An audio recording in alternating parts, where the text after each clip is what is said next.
প্রিয় দর্শক, সপ্তাহ ঘুরে ফিরে এলাম আপনাদের প্রিয় অনুষ্ঠান গ্যালারি নিয়ে। সঙ্গে আছে আমি বর্ষণ কবির। ইতিমধ্যে আপনারা জানেন যে ভারতের বিপক্ষে টেস্ট সিরিজে হোয়াইট ওয়াশ হওয়ার পর টি-20 সিরিজটাও খুব বাজেভাবে শুরু করেছে বাংলাদেশ। বাজেভাবে বলতে গেলে একেবারে ব্যাটিং ব্যর্থতা। এইসব নিয়ে আসলে তত্ত্ব তালাশ করতে আমরা আসলে আজ স্টুডিওতে আমন্ত্রণ জানিয়েছি আমাদের সিনিয়র ক্রীড়া সাংবাদিক, আমাদের পথিকৃৎ ক্রীড়া সাংবাদিকতার উৎপল শুভ্রকে। শুভ্রদা, আপনাকে স্বাগত আমাদের স্টুডিওতে। ধন্যবাদ বর্ষণ।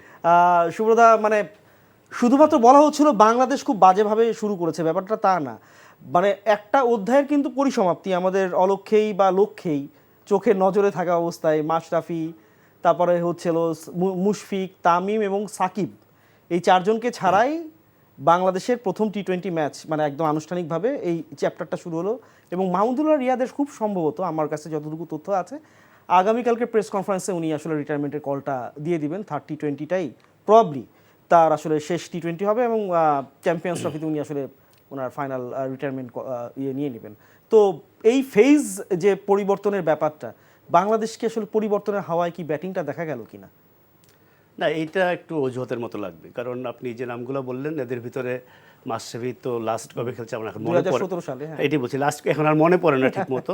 মুশফিকও অনেকদিন হয়ে গেল, তামিমও অনেকদিন টি-20-র বাইরে। আপনি সাকিব বলতে পারেন, সাকিব অফকোর্স আমাদের বেস্ট টি-20 প্লেয়ার। মানে সাকিবকে তো আমরা বাংলাদেশের ক্রিকেটের ইতিহাসের সেরা খেলোয়াড় বলি, সেটা 3 ফরম্যাট মিলিয়ে বলি। যদি টি-20 আলাদাও করে নেই, ব্যাটিং বোলিং ফিল্ডিং সব মিলে একটা প্যাকেজ যেটা টি-20 চায় এবং এক্সপিরিয়েন্স যেটা সারা পৃথিবী জুড়ে খেলে বেড়ানো, সেই সাকিবের জায়গাটা পূরণ করা ডেফিনেটলি এটা যে কোনো দলের ক্ষেত্রেই। আবার যদি আপনি ইন্ডিয়া চিন্তা করেন, এখন পয়েন্ট হচ্ছে ওইখানেই যে সব কিছুই রিলেটিভ। আপনি খারাপ খেলেছেন অপোনেন্টের কম্প্যারিজনে, তো অপোনেন্ট কি, আজকে আমাদের জুবাইয়ের খুব সুন্দর একটা লেখা লিখেছে যে মাথার খেলাতেও ভারত আর বাংলাদেশের মধ্যে আকাশ পাতাল তফাৎ।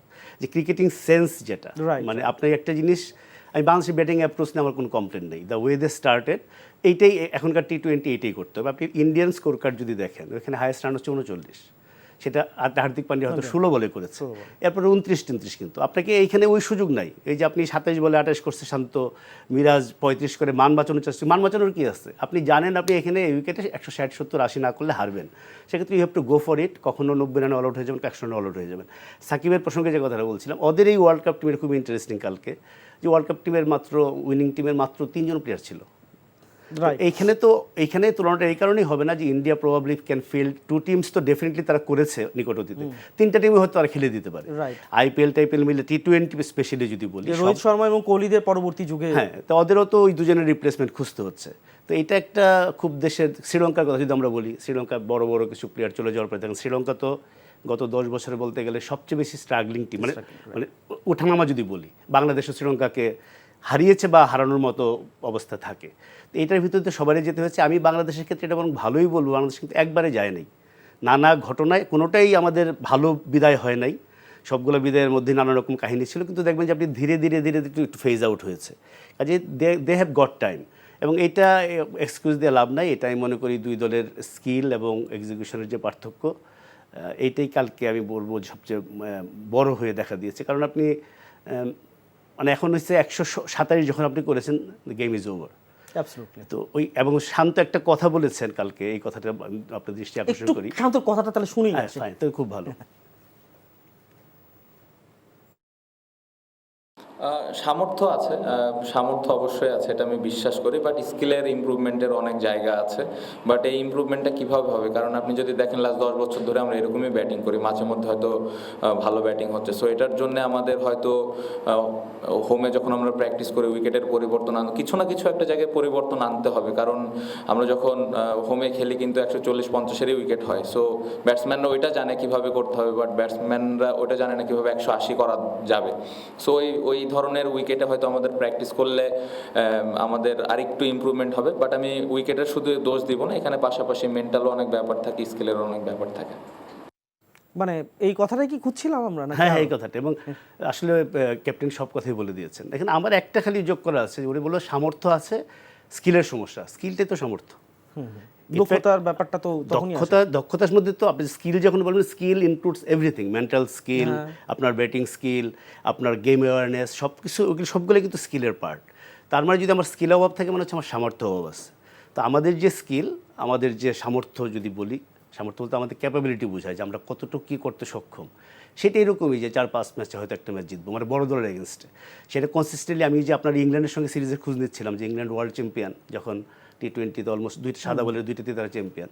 তো বাংলাদেশে এসে যখন বাংলাদেশের সঙ্গে সিরিজ হেরেছিল, তো আমি মনে করি বাংলাদেশের টি-20র গ্রেটেস্ট অ্যাচিভমেন্ট ছিল ওইটা। তো ওই সিরিজটা পরে মনে হয়েছিল প্রবাবলি বাংলাদেশ টি-20তে, এবং এটা সাকিব আল হাসানের হয়তো একটা বড় অবদান ছিল যে এই যে অ্যাপ্রোচটা কালকে শান্ত একটু ব্যাক করেছেন, যে আমাদের অ্যাপ্রোচ ঠিক ছিল, আমরা মনে করি যে ওইভাবে খেলা উচিত। কিন্তু উনি যে একটা কথা বলেছেন, আপনি 2023-এর ওয়ানডে ওয়ার্ল্ড কাপে ছিলেন, ওই শান্ত সবচেয়ে বেশিবার প্রেস কনফারেন্সে এসেছিলেন এবং রিপিটেডলি এই কথাটা বলেছেন। একটা সময় যেটা হয়, এক কথা যদি বারবার বলেন আপনার এক সময় মনে হয় যে এটা অজুহাত, যে কারণে উনি শেষে কিন্তু বলেছেন যে শুধু এটাকে একমাত্র কারণ বলবো না, আরও অনেক কিছু আছে, কিন্তু এটা অবশ্যই একটা বড় কারণ। ক্রিকেট খেলাটা এরকম, বসুন আপনি তো বড় লেগ স্পিনার ছিলেন, খেলেছেন, যে লেভেলে হোক আমরা তো খেলেছি। এটা এরকম না যে সারা বছর আমি এক ধরনের উইকেটে খেললাম, যেখানে বল আসলে কখনো এইখানে আসবে, কখনো এইখানে আসবে, আনইভেন বাউন্স, আর আমি খুব ভালো উইকেট পাইলাম, খুব ভালো ব্যাটে আসছে, যে ঠিক আছে আজকে বল ব্যাটে আসছে, আজকে আমি ফাটাই, তা না। এটা তো ইনস্টিং থেকে খেলে। বলটা যখন কালকে যখন মায়াঙ্ক আগরওয়াল বল করেছে, বা একটা বড় পেস বোলার বল করে, এখন এতে 140+ তো খুব নর্মাল হয়ে গেছে, বাট স্পিনারের যখন একটা বল করে, এটা তো একটা মাসল মেমোরি থেকে মানুষ ইনস্টিংটিভলি খেলে। কাজে আপনি জানেন বল এখানে আসবে, আপনি ইউল গো থ্রু ইউর শটস। তো এটা সারা বছর যখন আপনি এটা নিয়ে অন্যভাবে খেলবেন, এটা হঠাৎ করে কিন্তু ম্যাজিক্যালি চেঞ্জ হয় না। এবং এই কথাটা শান্ত রিপিটেডলি বলছেন, এটা আমাদের যেটা আবার বলতে গেলে হাসি উঠে গেল, কারণ আমরা তো এটা 30 বছর ধরে বলছি, পার্টিকুলার টি-20।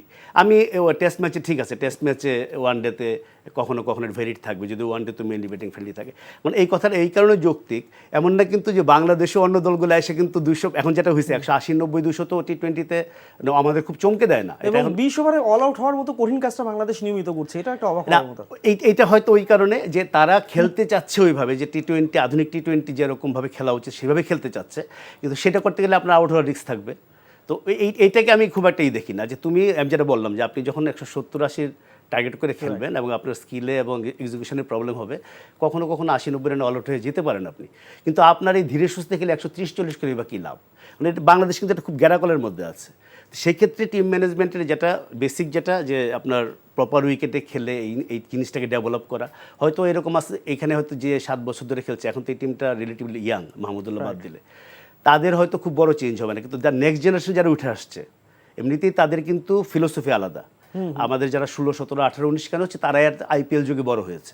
আমি যখন অনেক কিছু নিয়ে কথা বলি, আমরা টেস্ট ক্রিকেট যুগের লোক, মানে আমরা অনেক সময় ওয়ানডেও ছিল, কিন্তু 2008 সালে আইপিএল শুরু, তো যে তার মানে 16 বছর আগে, তো যে ছেলেটা 18, 19, 20, ও তো ক্রিকেট বোধ হওয়ার থেকেই ও দেখছে ক্রিকেট, আইপিএল, ও দেখেছে ফ্র্যাঞ্চাইজি, ও দেখেছে টি-20 ক্রিকেটটা কি। কাজে এদের মানসিকতার জায়গাটা ঠিক আছে, কিন্তু তাদের ওই দরকার প্রপার ওই আপনার ফ্যাসিলিটিসটা দেয়া, যে তারা ওই মানসিকতা ব্যাক করতে পারে। এবং সে যদি এরকম, এবং আরেকটা হচ্ছে যে টিমের ব্যাপারে খুব ক্লিয়ার থাকা, যে লিটন তুমি 2টা 4 মেরেছ, থার্ড বলে কেন 4 মারতে গেলা, এই কোশ্চেনগুলো এখন অবান্তর হয়ে গেছে। আমরা একসময় ক্রিকেটের কথা খুব বলতাম না, আমি আমার জীবনে 1 লক্ষ বার লিখেছি অহেতুক শর্ট খেলতে আউট হন। এখন আমার ক্রিকেট রিপোর্টিং করতে আই ফিল কি বলবো, আমার মাঝে মধ্যে একটু লাগে যে আমি কী লিখবো, কারণ অহেতুক শর্ট বলতে এখন কোনো কথা নাই। তুমি 5 বলে ছক্কা মারছো, 6 বলে যদি ছক্কা মারার বল থাকে মারতে যাবা। খেলাটা এমন চেঞ্জ হয়ে গেছে, এখন একটা বলার উপায় নেই, যে ওই সময় তো উনি একটু ধরে খেলতেই পারতেন, ওভারে 10 রানে এসে গেছিল, ওভারে 10 আসছে 20 আসবে। যে কারণে দলের ওই ক্লিয়ার মাইন্ডসেটটা খুব ইম্পর্টেন্ট। ওকে, আমাদের এই হলো philosophy, will go for it, sometimes will collapse, sometimes will go for যেটা চাচ্ছি এটা হবে, কিন্তু এই দুনমনো থাকলে কিন্তু হবে না। কিন্তু আপনার এই অরুণ জেটলিতে যে বাংলাদেশ যখন যাচ্ছে আর কি, বাংলাদেশ ঠিক 5 বছর আগে যে ট্যুরটা করেছিল ভারতের মাটিতে, একটা বাইলেটারাল সিরিজ ছিল এরকমই, 3টা টি-20, 2টো টেস্ট ছিল, এখানে টেস্ট আগে হয়েছে, ওখানে টেস্ট পরে হয়েছিল। তো প্রথম শুরুটাই বাংলাদেশ অরুণ জেটলি স্টেডিয়ামে মুশফিক আর মিরাজের একটা দারুণ পার্টনারশিপে জিতে গিয়েছিল। আপনি কি মনে করেন? নাইম একটা বড় ইনিংস খেলেছে, হ্যাঁ, দারুণ একটা ইনিংস খেলেছিলেন। তো আপনার কি মনে হয় যে বাংলাদেশ এটা ইকুয়ালাইজারটা পেতে পারে? আসলে অরুণ জেটলির একটা সাইড কিন্তু খুব ছোট, সেটা তো দুই দলের জন্য ছোট থাকবে, এবং যদি মাঠ কোনো দিকে ছোট থাকে সেটা আমাদের চেয়ে ওদের বোধ হয়, হ্যাঁ আমাদের অ্যাডভান্টেজ বেশি না, আমি ওইটা বলবো না, কারণ হচ্ছে আসলে 6 যদি আপনি মাঠের সীমানা থেকে 20 মিটার দূরেও ফালান 6ই পাবেন, 1 মিটার দূরে ফেললেও 6 পাবেন। ছোট হলে হয়তো প্রবাবলি আমাদের কথাটা বলার পরে মনে হলো যে আমাদের একটা অ্যাডভান্টেজ থাকতে পারে, কারণ আমাদের তো ছক্কা মারার অ্যাটেম্পটগুলো বেশিরভাগ সময় লাইনে যায়। কারণ আমরা আমাদের পাওয়ারের প্রবলেম আছে, সবাই জানে এটা, আমরা সেই পাওয়ার হিটার নাই। আর অরুণ জেটলি যেটা হচ্ছে যে আমার আজকে মনে হচ্ছিল এই প্রোগ্রামে আসতে আসতে যে এখানে শুধুমাত্র গতবারের টি-20 না, এটা তো ইন্ডিয়ার সঙ্গে বলে টি-20 ম্যাচ, সেম ওপোনেন্ট মনে হচ্ছে। লাস্ট ওয়ানডে ওয়ার্ল্ড কাপে তো that was A fabulous win, Bangladesh যেটা শ্রীলঙ্কার সঙ্গে জিতলো।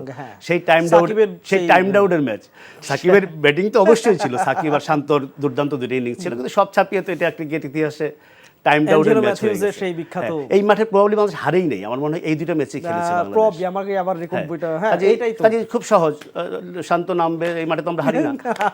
All pressure will be on Suryakumar Yadav. কিন্তু এই যে ইন্ডিয়ার যে ব্যাটিংটা আপনি দেখছেন, ম্যানুভারিং দ্য বল অল হোয়ার, মানে ব্যাটিংটা এত সহজ করে ফেলা।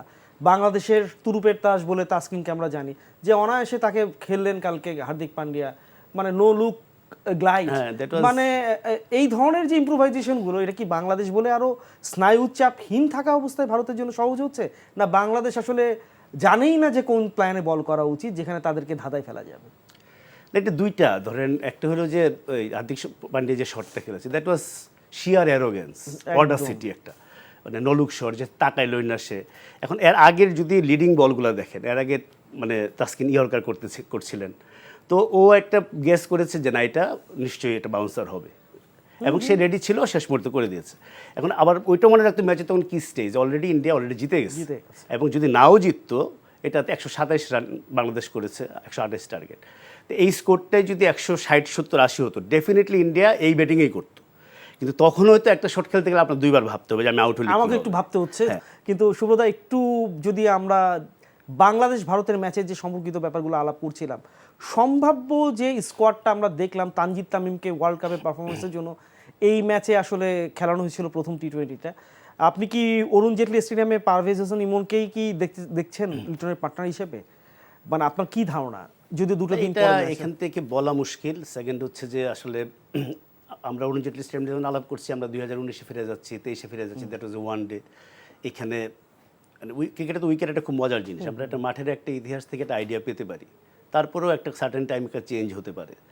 তবে আমাকে যদি এইসব ভুলে গিয়ে বলেন, এখন ওই ম্যাচে স্পেসিফিক্যালি থিঙ্ক ট্যাঙ্ক হয়তো একটা স্পেসিফিক জায়গায় কোনো একটা দুর্বলতা আবিষ্কার করলেন তারা, সেই চেঞ্জ হতে পারে। কিন্তু ইমন এই কারণে আমি চেঞ্জের বিপক্ষে, যে অনেক দিন পর কামব্যাক করে একটা ম্যাচ খেলেছে, একটা ম্যাচ দিয়ে একটা প্লেয়ারকে জাজ করাটা এটা ঠিক না, আনলেস এটার ভিতরে অপোনেন্টের কোনো ব্যাপার থাকে, যে অপোনেন্টের এই বোলারটার ক্ষেত্রে একে বেশি নেগোশিয়েট করতে সুবিধা হবে, এই কতগুলো অনেক ব্যাপার থাকে না আনসিন, যেগুলো আমরা বুঝি না। আমরা অনেক সময় মনে করি ওকে কেন বাদ দিয়েছে, তো দল হয়তো চিন্তা করেছে যে, কিন্তু এইখানে সেটা হওয়ার কথা না, কারণ খেলা তো হলো এইটাই, এবং ইন্ডিয়ার টিম তো আর আগে অ্যানাউন্স করে না, মানে অনেক দেশ যেরকম আগে টিম অ্যানাউন্স করে, তো সেটা তো জানার উপায় নেই। কাজে এইখানে আমি মনে করি যে ইমনকে বাদ দিলে আবার, আর ওপেনিং পার্টনারশিপটা আমি সবসময় বলি যে টিম নিয়ে বহু নাড়াচাড়া, মনে আছে কিনা আপনার গত ওয়ার্ল্ড কাপে খুব ইন্টারেস্টিং একটা ব্যাপার ছিল, ওয়ার্ল্ড টি-20-তে, হ্যাঁ ইন্ডিয়ার একটা কথা ছিল খুব মজার, এটা মানে কোহলিকে নিয়ে লট অফ কোশ্চেন ছিল, কিন্তু রোহিত শর্মা একটা খুব ইন্টারেস্টিং কথা বলেছিলেন যে আমাদের টিমে অনেক উলটপালট হবে, ব্যাটিং অর্ডার উল্টাপাল্টা হয়ে যাবে, টিমে আসবে যাবে,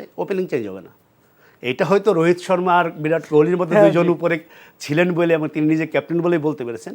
এই জন্য বাংলাদেশ যেহেতু একটা নতুন ওপেনিং পার্টনারশিপ খুঁজছে, ডেফিনেটলি এটা আবার ট্রায়াল অ্যান্ড এররের ভিতর দিয়ে একটু যাবে, আমরা তো ওইভাবে তো সেটেল বেশিরভাগ সময় ছিল না। কাজে এইখানে এই জায়গায় আমি চেঞ্জ করার, আমি ব্যক্তিগতভাবে বিপক্ষে, কিন্তু টিম কি ভাবছে কে জানে। এগুলো কিন্তু অনেক ব্যাপার থাকে আরেকটা, যে ধরেন ওই ম্যাচটা হওয়ার পরে আমরা মাঠে দেখেছি ইমন কি করেছে, 4 মেরেছে, আউট হয়ে গেছে সময়, কিন্তু এরপরে মাঝখানে যে 2 দিন হাউ ইজ ফিলিং, তার বডি ল্যাঙ্গুয়েজ কি, তার কথাবার্তায় কী মনে হচ্ছে, তাকে মনে হচ্ছে যে সে তার একটা ফিল দিচ্ছে সে পারবে না, নাকি তার মনে হচ্ছে ওকে এটা হয়েছে পরের ম্যাচে দেখাই দিব, অনেক কিছু কিন্তু কাজ করে। অ্যাবসলিউটলি। তো তাই যদি হয়, তার মানে বাংলাদেশের যে কনটেক্সটে বাংলাদেশ টি-20টা অ্যাপ্রোচ করছে, এবং ক্যাপ্টেন নিজেই ঘোষণা দিয়েছিলেন যে পরবর্তী বিশ্বকাপের মোল্ডিংটা এখান থেকে শুরু হচ্ছে। আমরা তো সবসময় পরের বিষয়, এটা তো নাজমুল হাসান পাপনের সময় থেকেই পরের বিশ্বকাপ 3টা, এ নিয়ে 4র্থটা হবে, এখন ক্যাপ্টেন নিজেই বলা শুরু করছেন। এখন আলটিমেটলি আসলে পরের বিশ্বকাপ মোল্ডিংটা কেমন দেখছেন আর কি, যে বাংলাদেশ কি আসলে পরের বিশ্বকাপ কবে, এত তাড়াতাড়ি, এখন মাত্র এটা 24-এর শেষ দিকে, 25 অনেক লম্বা সময়। এটা তো এমনিতেই আপনি যেটা নামগুলো বললেন শুরুতে, একটা পালাবদল তো এমনি হয়েই যাচ্ছে, জি, ওই জায়গাগুলোতে আপনার রিপ্লেসমেন্ট লাগছেই। তারপরে আপনি যেটা দেখবেন যে এই জায়গাগুলোতে হয়তো আপনি একজন দুজন তিনজন আসবে যাবে, টোটাল তো আর আমাদের এরকম না যে মানে ইন্ডিয়া বাঞ্চ অফ ক্রিকেটার। হ্যাঁ ইন্ডিয়ার মতো অবস্থা না যে আপনি 3টা টিম করে ফেলতে পারেন, মানে যেটা মানে Right. কি বলে স্পয়েলড ফর চয়েস, আপনি কাকে রেখে কাকে নেবেন। আমাদের তো সেটা না, আপনি যদি একটা পুল করেন আপনি এখন হ্যাঁ ঠিক আছে আউট অফ নো হেয়ার একটা আন্ডার 19 বা একটা ইয়াং ছেলে তাকে একটা কোনো একটা ম্যাচে দেখে তার মনে হলো আমাদের ওই রকম কোনো একটা সিলেক্টর কাউকে পিক করলে সেটা ডিফারেন্ট, কিন্তু এরকম হলে তো আমাদের দেশের ক্রিকেটটা এত মানে আমাদের সাংবাদিকদের এত খোঁজখবর এখন এবং ইউটিউবে আরও এত বেশি ক্রিকেটময়, কাজে এই ধরনের কোনো প্লেয়ার আসলে কিন্তু আমরা আগেই জেনে যেতাম। কাজে সেই অর্থে আপনি দেখবেন হয়তো ফাইনালি তো গিয়ে 20 জন 22 জন প্লেয়ার নিয়ে নাড়াচাড়াটা হবে, নাড়াচাড়া হওয়ার পরে এটা খেলতে খেলতে দাঁড়াবে। এটা তো আসলে এমনিতে কোনো মানে আগের থেকে আপনার ধরেন এখনও যদি আমি জানি না 26-এর ঠিক এক্স্যাক্টলি কোন সময়টাতে, আমি ধরে নিই আরও 1.5 বছর 15-2 বছর, লং টাইম। মাহমুদুল্লাহ রিয়াদ কি এই কারণেই আসলে বুট ঝুলিয়ে রাখতে যাচ্ছেন কিনা, আর তার পরবর্তী সময় বাংলাদেশের ওই জায়গাটা এই 7 নম্বর 6 নম্বর নিয়ে গত 2-3 বছর ধরে যে পরিমাণ আমরা গণমাধ্যম বিশেষ করে ড্রাম বাজিয়ে 6-7 নিয়ে একটা কথা বলছিল, তো সেই মানে ড্রাম বাজানোটা বন্ধ হবে কিনা যদি রিয়াদ শেষ পর্যন্ত রিটায়ারমেন্টে চলে যান টি-20 থেকে? না রিয়াদের তো এটা লং ওভার ডিউ এই অর্থে বলবো আমি যে হ্যাটস অফ টু হিম, যে যখন তাকে সবাই রাইট অফ করে ফেলে দিয়েছে, হি কেম ব্যাক এবং ফিরে আসার পরে সাউথ আফ্রিকার বিপক্ষে ওই সেঞ্চুরিটা ওয়ার্ল্ড কাপে তার সেলিব্রেশনটা আমার ভালো লাগেনি। এটা আমি কোন প্রোগ্রামের জন্য বলেছিলাম যে, কিন্তু আবার চিন্তা করি যদি তা ইন্ডিভিজুয়ালি তিনি যে সবার ভিতর দিয়ে গিয়েছেন তার হয়তো ওই মুহূর্তে তার ওটা মনে নেই যে দল হেরে যাচ্ছে, ওইটার চেয়ে বড় হয়ে গেছে তার যে, যদিও প্রেস কনফারেন্সে তিনি কিন্তু ওই ধরনের কিছু অ্যারোগেন্স শো করেননি। তো the way he came back এটাই মনে করি বাংলাদেশের ক্রিকেটে একটা ইন্সপিরেশনের গল্প পরের জেনারেশনের জন্য। এবং রিয়াদ এখনও কেন খেলছে, এখন কোনো প্লেয়ার যদি নিজের থেকে রিটায়ার না করে, এটা ফাইনালি সিলেক্টরদের কল যে তাকে নিবে কি নিবে না। এটা কিন্তু সারা এখন গত বেশ কয়েক বছর ধরে সারা পৃথিবীতে, অস্ট্রেলিয়ার কথা আলাদা, ইভেন অস্ট্রেলিয়াতে যদি আপনি বলেন, অস্ট্রেলিয়াতে বড় বড় অনেক ক্রিকেটারে যেটা হয়েছে যে এই just tap on the shoulder বলে, সিলেক্টর এসে বলে ইউর টাইম ইজ আপ। দেখা গেলো সে ডেভিড বুনের ক্ষেত্রে এই ঘটনা করেছে, ইয়ান হিলের ক্ষেত্রে এই ঘটনা করেছে, স্টিভ ওয়ার ক্ষেত্রে করতে গিয়ে পারে না, মানে সে আরেকটা এক্সটেন্ড করেছে, সেঞ্চুরি করে ফেলেছে। ডিন জোন্সের ব্যাপারটা একটু অন্যরকম হতে পারতো ক্যাপ্টেন্সির জন্য, হ্যাঁ যে রাইট, এটাই বলছি।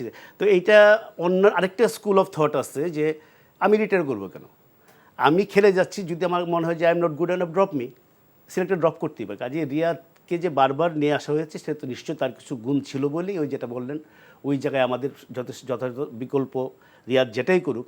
যদি আপনি গত টি-20 ওয়ার্ল্ড কাপের কথাও বলেন, শ্রীলঙ্কার সঙ্গে ম্যাচটা তো রিয়াদ জিতিয়েছে, হ্যাঁ ইভেন সাউথ আফ্রিকার সঙ্গে ম্যাচটা যদি আপনি বলেন, দেখেন ক্রিকেট খেলা তো আমি এগুলো ফাইনালি ওই যে ক্যাপ্টেন্সি নিয়ে রিচি বেনোর একটা খুব বিখ্যাত কথা আছে, ক্যাপ্টেন্সি হচ্ছে 90% লাক আর 10% স্কিল, কিন্তু ফর গডস সেক 10% না থাকলে চেষ্টা করতে যাও না।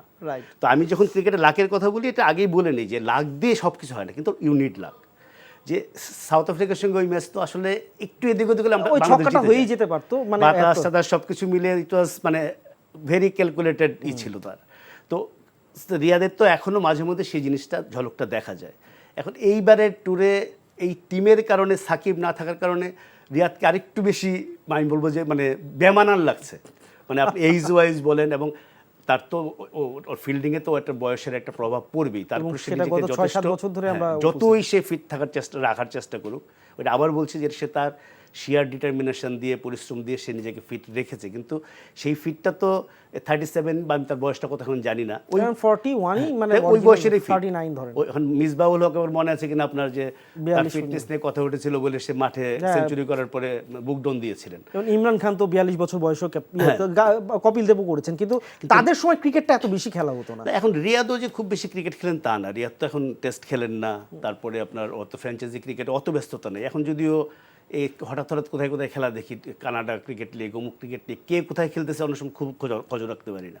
তো সেইখানে রিয়াদের এইটা তো মানে যে কোনো সময়ই হবে এরকমই ধরে নেওয়া ভালো। আর এখানে এই মুহূর্তে যারা আছে টিমে প্রবাবলি জাকের আলী অনিক, এটা তাকে নিয়ে আমি খুব ডিভাইসিভ ওপিনিয়ন দেখেছি, কেউ কেউ মনে করেছেন একদমই চলে না, কিন্তু ও সুযোগ পাওয়ার পরে প্রথম ম্যাচই শ্রীলঙ্কার সঙ্গে যেটা করেছিল তো ওইটাতে বোঝা যায় যে হি ক্যান ডু ইট। এখন যতক্ষণ খেলে ওর কিন্তু অ্যাপ্রোচটা ঠিক আছে, কিন্তু এটা বড় হচ্ছে না, হচ্ছে না। তো এটা এখন 6-7-এর ক্ষেত্রে সে 6 খেলবে না, 7 খেলবে সেটা, কিন্তু ওই টাইপের একটা প্লেয়ার হয়তো অনেকেই এই মুহূর্তে আছে, সেটাও একটা ব্যাপার। কিন্তু ওই যে মানে ক্রিকেট যেহেতু হচ্ছে, ক্রিকেটের মাঠের বাইরে যে টেবিলটা, এই টেবিলে নানা রকম আমরা দেখছি যে বাংলাদেশে যেটা নিয়ে বেশি আলোচনা হয়।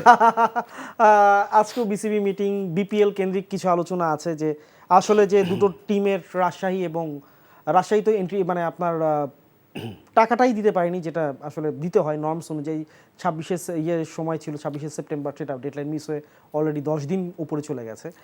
চট্টগ্রাম কিংসকে নিয়ে একটা সমস্যা আছে, তাদের মানে মালিক পক্ষকে নিয়ে একটা রিজার্ভেশন আছে, টাকা আরও আরবিট্রেশন প্রসেস চলছিল।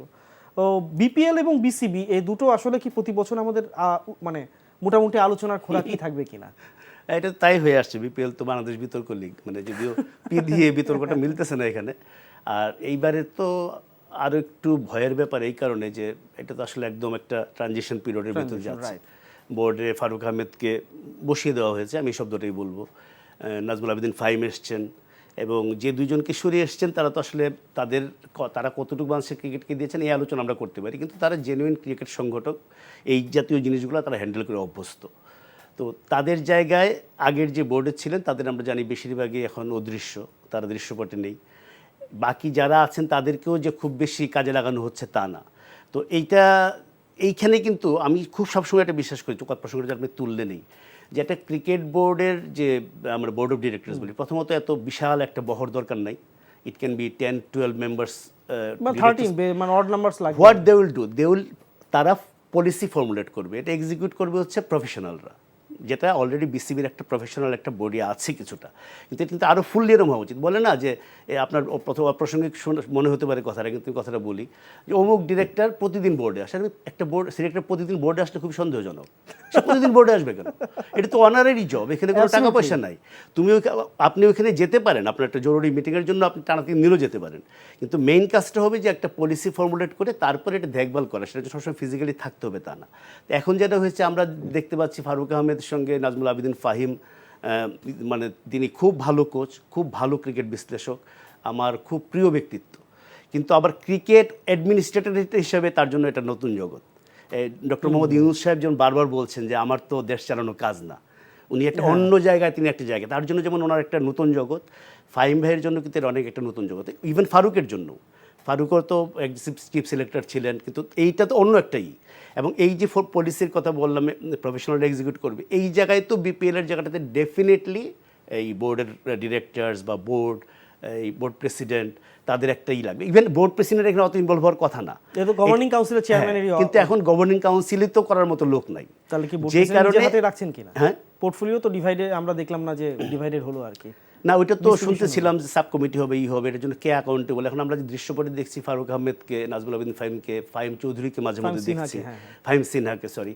আর শুরুর দিকে 2-1 মিটিংয়ে বোধহয় মাহবুব ভাই ছিলেন, মানে মাহুয়া নাম, কোরামপুরন হয়েছে কোনো রকমে, ইফতেখার আলম, মিঠু আছেন, কিন্তু কয়জন কাজ করছেন, কি করছেন, আমি এটাই বলছি যে বিপিএল তো মানে আপনি একটা গভর্নিং কাউন্সিল ঠিক করবে কারা ফ্র্যাঞ্চাইজি, কাদের টাকা পয়সার কী ডেট, ড্রাফট কবে হবে, এটা করার পরে এটা it will run by professional.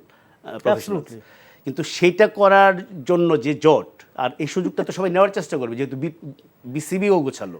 R BPL তো শুরু থেকে আপনি যেটা বললেন যে বিপিএল তো মানে যদি আমরা শুরু বলি, শুরু কিন্তু ভালো ছিল এই অর্থে, তখন তো ফ্র্যাঞ্চাইজি লিগের খুব আর্লি ডেজ, এবং মুস্তফা কামাল সাহেবের অনেক রকম ঝামেলা বলতে আমাদের অনেক কিছু নিয়ে আপত্তি ছিল, কিন্তু বিপিএলটা তিনি ভালোভাবেই শুরু করে দিয়েছেন। তারপরে হয়তো ধরেন আপনি অমুকের সঙ্গে চুক্তি, টিভি চুক্তি, এগুলো খুঁজতে গেলে হয়তো অনেক কিছু পাওয়া যাবে, কিন্তু 1-2 বছর বিপিএলটা কিন্তু ভালো হয়েছিল। এরপর থেকে আপনি দেখেন বিপিএলটা আর তো সেই অর্থে একটা ভালো ফ্র্যাঞ্চাইজি লিগ হিসেবে দাঁড়ায়নি, আসলেই দাঁড়ায়নি। এবং মানে আলটিমেটলি আমাদের জন্য আক্ষেপ, আমরা আরও অনেক কথা বলা ছিল, বিশেষ করে নারী বিশ্বকাপে বাংলাদেশের 10 বছর পর বিপিএল প্রসঙ্গটা টানতে নাই না, সেটা মানে এটা মানে পরবর্তী সপ্তাহেও যেতে বাংলাদেশ নারী দল খুব ভালো কিছু করে এবং সেই আলোচনাটা যেন আরও বিশদভাবে করা যায়, সেটা জমা থাকলো, অদৃষ্টের হাতেই থাকলো সব কিছু। শুরুতে আপনাকে অনেক অনেক ধন্যবাদ আমাদেরকে সময় দেওয়ার জন্য আজকে। আমরা আশা করছি খুব শীঘ্রই আপনাকে আবারও পাওয়া যাবে আমাদের স্টুডিওতে। ধন্যবাদ, আপনাকে ধন্যবাদ। প্রিয় দর্শক, আজকের গ্যালারি এ পর্যন্তই। আগামী সপ্তাহে আবারও ফিরে আসবো বাংলাদেশের ভারত সফরের ইতিবৃত্ত নিয়ে, এবং একই সঙ্গে বাংলাদেশের ক্রীড়াঙ্গনের চারদিকে কী কী ঘটছে, বিশ্বের চারদিকে কী কী ঘটছে সেগুলো জানানোর জন্য। ততক্ষণ পর্যন্ত সুস্থই থাকুন।